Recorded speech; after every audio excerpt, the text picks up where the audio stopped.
Good morning friends. Today we are going to discuss about conduction of impulse. In the previous class we have completed half portion of this particular topic. तो कुछ technical problems के वजह से हम लोगों को वो class बीच में छोड़ना पड़ा था. आज हम फिर से उसी टॉपिक को रिवाइज करेंगे और उसको फिर कंप्लीट करेंगे. तो थोड़ा सा आइडिया आप लोगों को इस टॉपिक के बारे में आया होगा. Conduction of impulse is nothing but it is the mechanism of the formation for impulse. किसी भी न्यूरॉन में इम्पल्स कैसे जनरेट होता है. Impulse in the sense it is nothing but the formation of wave. आप लोगों ने फिजिक्स में पढ़े होंगे कि वेव इस तरीके से बनता है, ठीक है ना. तो एक zigzag मैनर में वेवी डायरेक्शन किस तरीके से फॉर्म की जाती है. And the formation of wave is only to conduct the particular response from the neuron to neuron. एक न्यूरॉन को स्टिमुलस देने के बाद में वो एक रिस्पॉन्स फॉर्म करता है और उस रिस्पॉन्स को नेक्स्ट न्यूरॉन तक हमको शिफ्ट करना है, ट्रांसफर करना है. उस ट्रांसमिशन के प्रोसेस को हम जनरली कंडक्शन ऑफ इम्पल्स बोलते हैं, ठीक है. आप लोगों को इतनी भी आइडिया है कि न्यूरॉन में एबिलिटी होती है इलेक्ट्रोकेमिकल इम्पल्सेस को जनरेट करने की. और मैंने आपको इसके पहले क्लास में बताया था कि जो सिनेप्टिक ट्रांसमिशन होते हैं वो दो तरीके से हो सकते हैं. एक तो इलेक्ट्रिकल सिनेप्टिक ट्रांसमिशन होगा, नहीं तो फिर केमिकल सिनेप्टिक ट्रांसमिशन होगा. खास करके केमिकल सिनेप्टिक ट्रांसमिशन जो है वो आपको मसल्स के साथ में, तो न्यूरोमस्कुलर जंक्शन के फॉर्मेशन के थ्रू हमारा जो मैसेज है वो हम नेक्स्ट साइड तक या फिर टारगेट साइड तक डिस्ट्रीब्यूट करवा सकते हैं. तो कंडक्शन ऑफ इम्पल्स में सबसे पहला पॉइंट अगर हम देखेंगे तो यहाँ पे किसी भी न्यूरॉन के लिए दो स्टेटस रहेंगे. एक है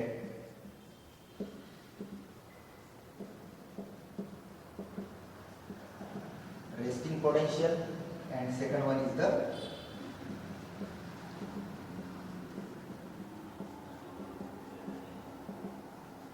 एक्शन पोटेंशियल.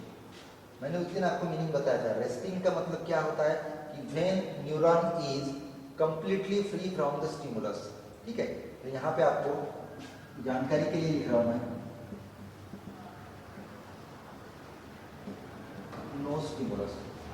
जब हमारा न्यूरॉन किसी भी स्टिमुलस से एक्टिवेटेड नहीं होगा उस टाइम पे जनरली हम देखेंगे वहां पे रेस्टिंग पोटेंशियल जनरेट किया जाता है. अभी दोनों साइड में आप देखेंगे तो पोटेंशियल का एक वर्ड दिख रहा है. पोटेंशियल का मतलब होता है स्ट्रेंथ, कैपेसिटी या फिर उसको हम एबिलिटी बोल सकते हैं. तो किसी भी न्यूरॉन को जब हम पोटेंशियल के साथ जनरेट करते हुए दिखाएंगे, तो suppose this is the rough sketch of neuron which has three basic elementary structural components, ठीक है. इसमें क्या रहेगा, ये सेल बॉडी है, this is axon and dendrites. ये तीन कंपोनेंट तो मिलने ही हैं हमको. तो हमको ये बताना है कि किसी भी स्टेट में न्यूरॉन की कंडीशन क्या होती है. अगर वो रेस्टिंग कंडीशन में है तो, या फिर वो एक्शन कंडीशन में है तो हमको सबसे पहले समझना है रेस्टिंग पोटेंशियल को. तो मैंने आपको उस दिन एक चीज बताया था कि अगर हम न्यूरॉन का डायग्राम देखेंगे तो रेस्टिंग पोटेंशियल, ठीक है, आपको उसकी स्ट्रेंथ बताना है. तो स्ट्रेंथ कैसे होता है, देखो, it is always electro positive and this side is electro negative, ठीक है. अभी इलेक्ट्रो पॉजिटिव और इलेक्ट्रो नेगेटिव किस तरीके से होगा ये भी आपको समझना पड़ेगा. तो यहाँ पे इलेक्ट्रो पॉजिटिव के लिए हम इस तरीके से दिखाएंगे,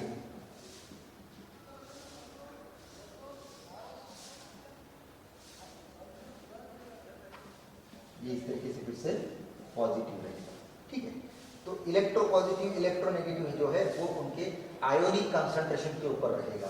तो यहाँ पे आयंस दिखाने हैं हमको. कौन से आयन दिखाएंगे हम यहाँ पे, तो खास करके सोडियम, पोटेशियम, ठीक है. ये दो सबसे इंपॉर्टेंट कंटेंट्स यहाँ पे लेंगे. और तीसरा कंटेंट है क्लोराइड. तो आपको यहाँ पे ये चीज दिखाना है कि इलेक्ट्रो पॉजिटिविटी को मेंटेन करने के लिए हमेशा सोडियम का परसेंटेज सबसे हाइयर रहेगा, पोटेशियम इज प्रीडोमिनेंट और you can consider moderate amount, and chloride is always lesser in quantity. सबसे कम, फिर उससे थोड़ा ज्यादा, और सबसे ज्यादा दिखाएंगे सोडियम. ऐसा क्यों होता है देखो. तो यहाँ पे रेस्टिंग कंडीशन के टाइम पे जो प्लाज्मा मेम्ब्रेन है ये सोडियम के लिए इम्परमिएबल होता है। इम्परमिएबल मतलब it will not allow the single sodium ion which is coming inside the cell.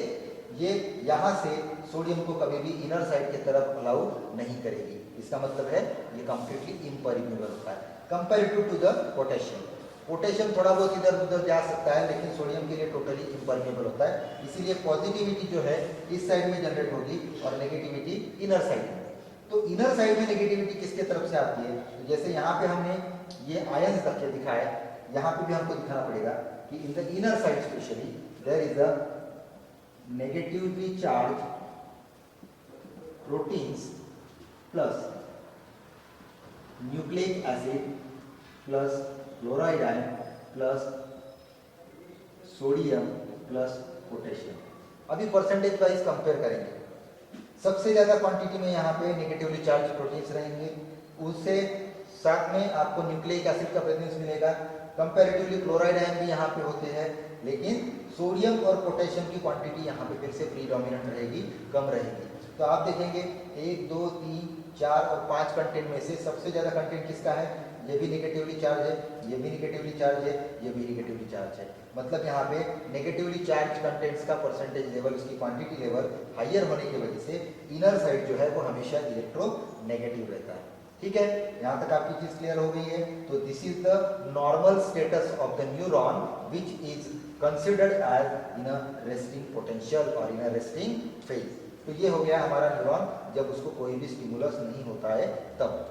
अभी हम इसको आगे कंटिन्यू करेंगे कि अगर उस न्यूरॉन को एक्शन पोटेंशियल में कन्वर्ट करना है तो हम फिर से एक न्यूरॉन का डायग्राम लेंगे। ये आपको मैकेनिज्म में लिखना है सब चीजें, ठीक है। तो ये मैकेनिज्म फिर एक्शन पोटेंशियल का बन जाएगा। एक्शन पोटेंशियल में क्या होता है? देखो यहां पे पहला फेज जो आएगा डीपोलराइजेशन।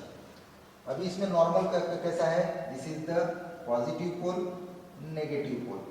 अभी डीपोलराइजेशन मतलब change in the polarity of the content. तो यहाँ पे पोलैरिटी चेंज होगी।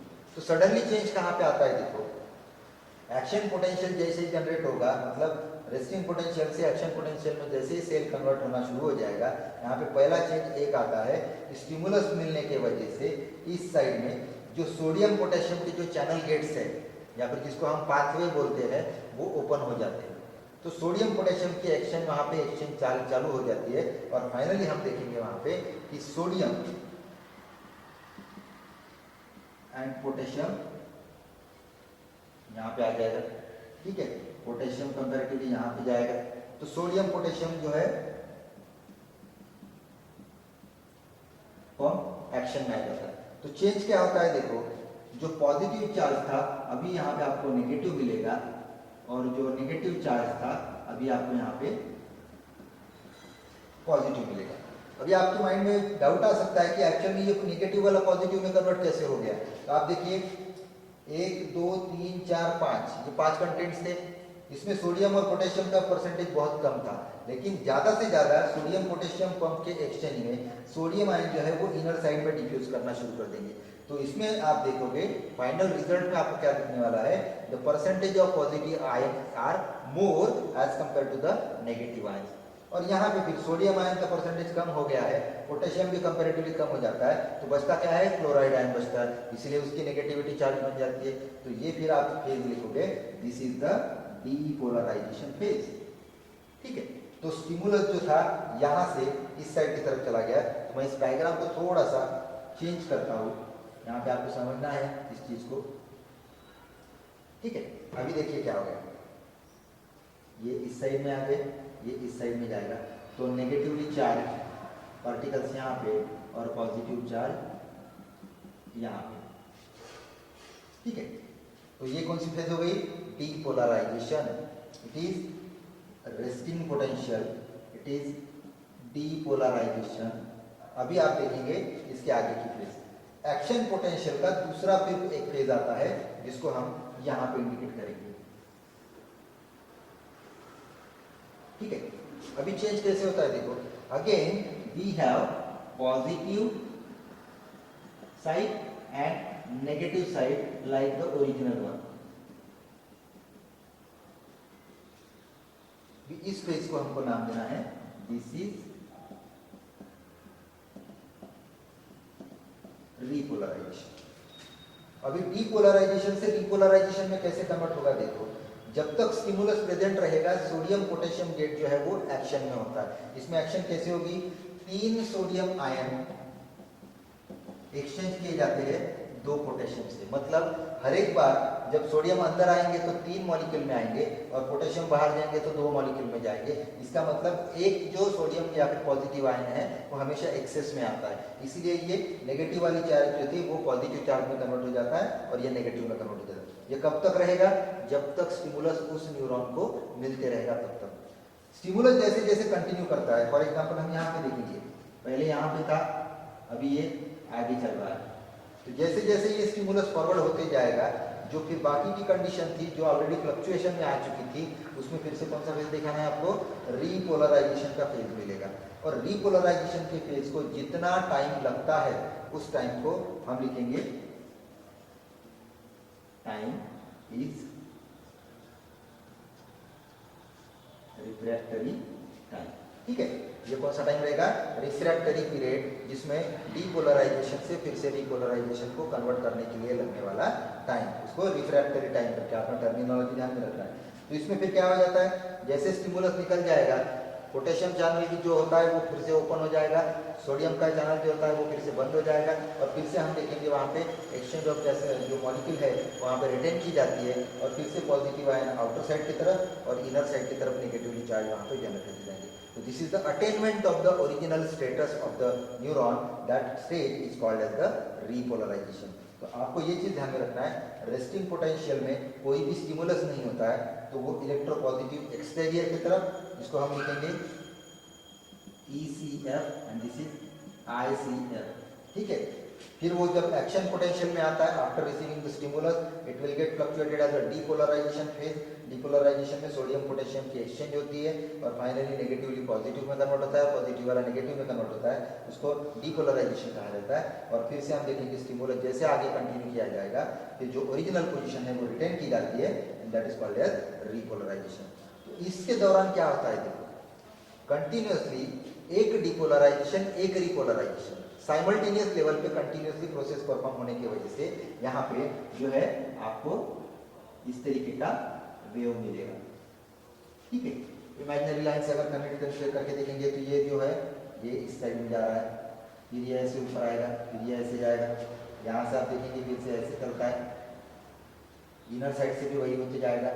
तो यहाँ पे एक वेव का फॉर्मेशन होता है, and this is called as the wave of propagation।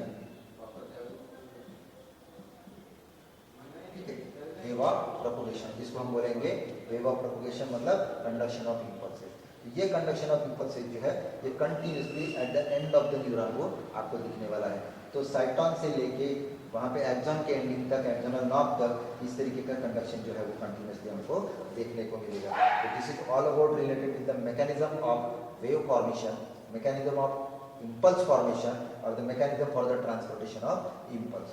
अभी हम थोड़ा सा इस टॉपिक को चेंज करते हुए हम स्पेशलाइज्ड न्यूरॉन की तरफ आएंगे। Conduction of impulse through the types of neuron.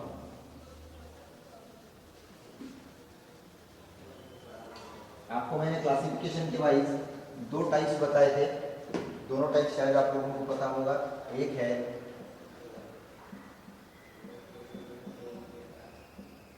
मेड्यूलेटेड और दूसरा है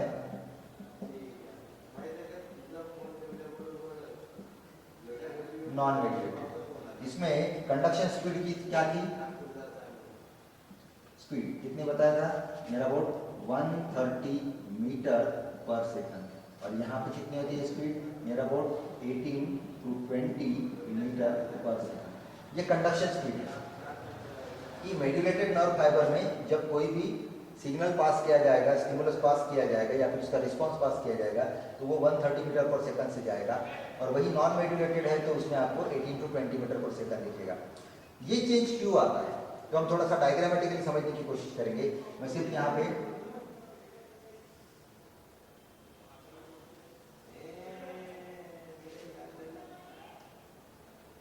डायग्रामेटिकली समझने की कोशिश करना है हमको।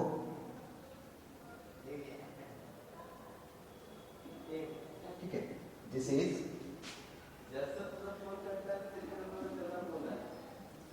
मेड्यूलेटेड nerve fibre, this is called as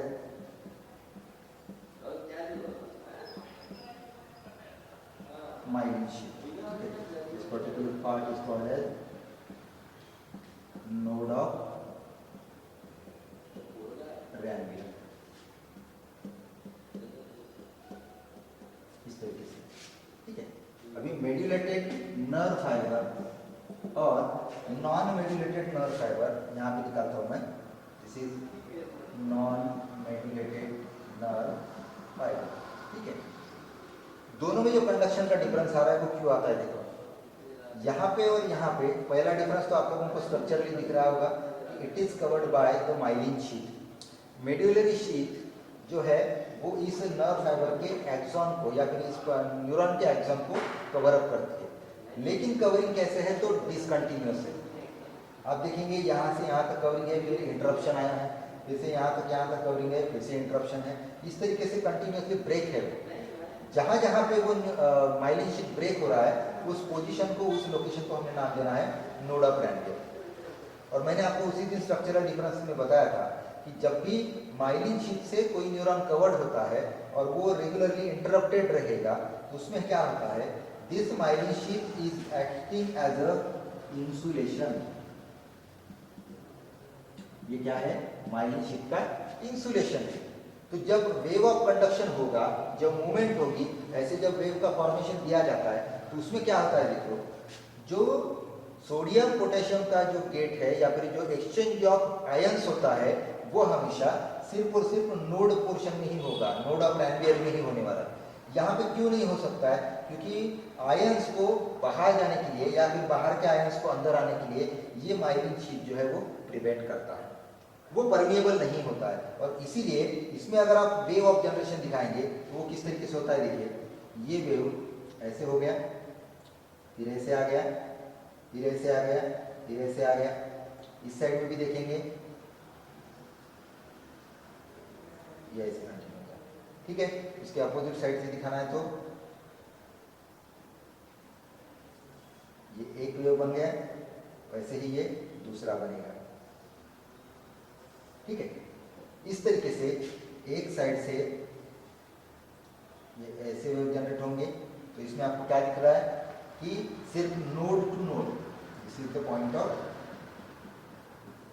node, ये वाला नोड होता है, यही पे सिर्फ एक्सचेंज होती है। आप एक जनरल एग्जांपल कंपेयर करके देखिए, हमारे घर में जो इलेक्ट्रिक के केबल्स होते हैं, जो वायरिंग आपने देखे होंगे, उसके ऊपर एक कलरफुल कोटिंग होती है, कवरिंग रहती है, जिसको हम बोलते हैं कि इंसुलेटिंग कोट, ठीक है। उसमें आप देखोगे जब तक वो कोट प्रेजेंट है तब तक कोई भी पर्सन इलेक्ट्रिक को वहां से कंडक्ट नहीं कर सकता है, बराबर। लेकिन अगर कहीं पे अगर वो वायर अगर कटा हुआ होगा, वो केबल अगर आपको ब्रेक होते हुए दिखता है, वो कोटिंग अगर निकली होगी, उसको आप पकड़ के देखेंगे तो क्या होगा, जो उस केबल में इलेक्ट्रिसिटी रन हो रही है वो हमारे बॉडी में भी रन होना शुरू हो जाएगा। क्यों ऐसा होता है, क्योंकि उसके ऊपर का जो इंसुलेशन है, जो कवरिंग है, जो इलेक्ट्रिकल चार्जेस के डीपोलराइजेशन को प्रिवेंट करता था, वो कहीं ना कहीं डिस्टर्ब हो चुका है, ब्रेक हो चुका है।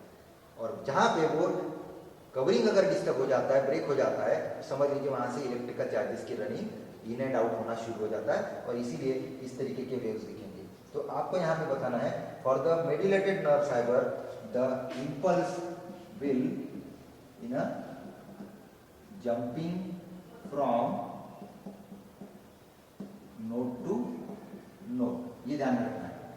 यहाँ पे एक नोड था, फिर यहाँ पे एक नोड है, फिर यहाँ पे एक नोड है, फिर यहाँ पे एक नोड है, तो एक एक नोड में ही सिर्फ वो एक्सपोज पोर्शन होने की वजह से यहीं पे वो आपको जंप करते हुए दिखेगा, और इसीलिए वेव ऑफ कंडक्शन में मेड्यूलेटेड नर्व फाइबर की स्पीड जो है वो इतनी ज़्यादा कम की जाती है। वही आप यहाँ पे देख लीजिए, ये नॉन मेड्यूलेटेड नर्व फाइबर, इसमें क्या होगा, टोटल एक्सपोज है, तो यहाँ पे जो इम्पल्स जनरेट होता है वो किस तरीके से होता है, ऐसे बनेगा,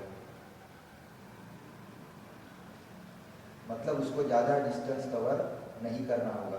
इस साइड से आप दिखा सकते हो, wave of propagation will be like in this particular manner, ठीक है।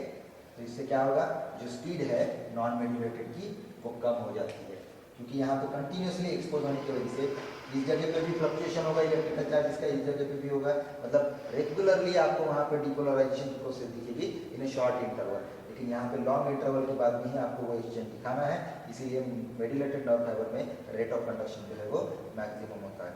तो jumping from node to node, that is node of Ranvier, is the ability of medullated nerve fiber. This is all about the conduction of impulses from the different types of neuron. जहाँ पे emergency signals की जरूरत पड़ती है वहाँ पे medullated nerve fibre cover में हमको सबसे ज़्यादा दीजिएगा। और ये सब चीज़ें आप लोगों ने पढ़ना है। अगर इसमें कोई डाउट आती है तो आप लोग ये चीज़ें पूछ सकते हो, क्लैरिफाई कर सकते हो। Thank you.